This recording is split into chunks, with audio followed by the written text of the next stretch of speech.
Ernakulam Kakkanad GST deputy commissioner Manish Vijay, സഹോദരി ശാലിനി, മാതാവ് ശകുന്തള അഗർവാൾ എന്നിവരുടെ മരണത്തിൽ കൂടുതൽ വിവരങ്ങൾ പുറത്ത്. മക്കൾ ആത്മഹത്യ ചെയ്ത അമ്മയുടെ മൃതദേഹത്തിൽ അന്ത്യകർമ്മം ചെയ്ത ശേഷമെന്ന് പോലീസ് പറയുന്നു. ഇതിനായി ഓൺലൈൻ വഴി പൂക്കൾ വാങ്ങിയതിന്റെ ബില്ലുകൾ പോലീസ് കണ്ടെത്തി. മരിച്ച ശകുന്തള അഗർവാളിന്റെ തലയ്ക്ക് പിന്നിൽ പരിക്കേറ്റ പാടുള്ളതായി സംശയമുണ്ട്.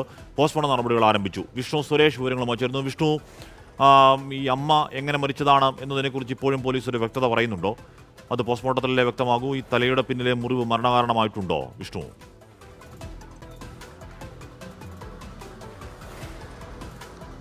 ഹാഷ്മി, പോസ്റ്റ്മോർട്ടത്തിലൊക്കെ അക്കാര്യത്തിലൊരു വ്യക്തത വരിക, അതായത് 5 ദിവസത്തെ പഴക്കം ആ മൃതദേഹത്തിനുണ്ട്. അതുകൊണ്ട് തന്നെ ഈ പിൻഭാഗത്തെ പരിക്ക് എങ്ങനെ സംഭവിച്ചതാണെന്ന പോലീസിന് മനസ്സിലായിട്ടില്ല. അതൊരു സംശയമായി നിലനിൽക്കുകയാണ്. ഒരുപക്ഷെ ഈ ബോഡി എടുത്തു മാറ്റുന്നതിനിടയിൽ സംഭവിച്ചതാണ് എന്നൊക്കെ ഒരു സംശയം പോലീസ് പറയുകയും ചെയ്യുന്നുണ്ട്. പോസ്റ്റ്മോർട്ടം നടപടികൾ ആരംഭിച്ചിട്ടുണ്ട്. 3 പേരുടെയും പോസ്റ്റ്മോർട്ടം നടക്കുന്നത് കളമശ്ശേരി മെഡിക്കൽ കോളേജിലാണ്. ഈ 2 പേരും, ശാലിനിയും മനീഷും, ആത്മഹത്യ ചെയ്തതാണെന്ന് പോലീസ് സ്ഥിരീകരിച്ചിട്ടുണ്ട്. ഈ അമ്മയുടെ മരണത്തിന് ശേഷമാണ് ഇരുവരും ആത്മഹത്യ ചെയ്തത്.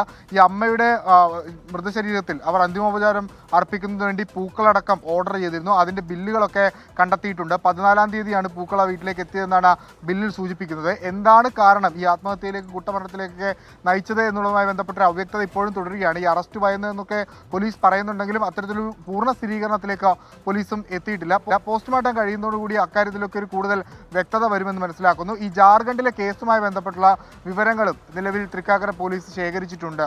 ഹാഷ്മി. വിഷ്ണു സുരേഷാണ് ആ വാർത്തയുടെ വിവരങ്ങൾ നൽകിയത്. മക്കൾ ആത്മഹത്യ ചെയ്ത അമ്മയുടെ അന്ത്യകർമ്മം കഴിഞ്ഞതിന് ശേഷമാണ്. അപ്പോഴും ഈ അമ്മയുടെ മരണം, ഈ ശകുന്തള അഗർവാളിന്റെ മരണം എങ്ങനെയുണ്ടായി എന്നതിൽ പോസ്റ്റ്മോർട്ടം റിപ്പോർട്ടാണ് നിർണായകമാവുക.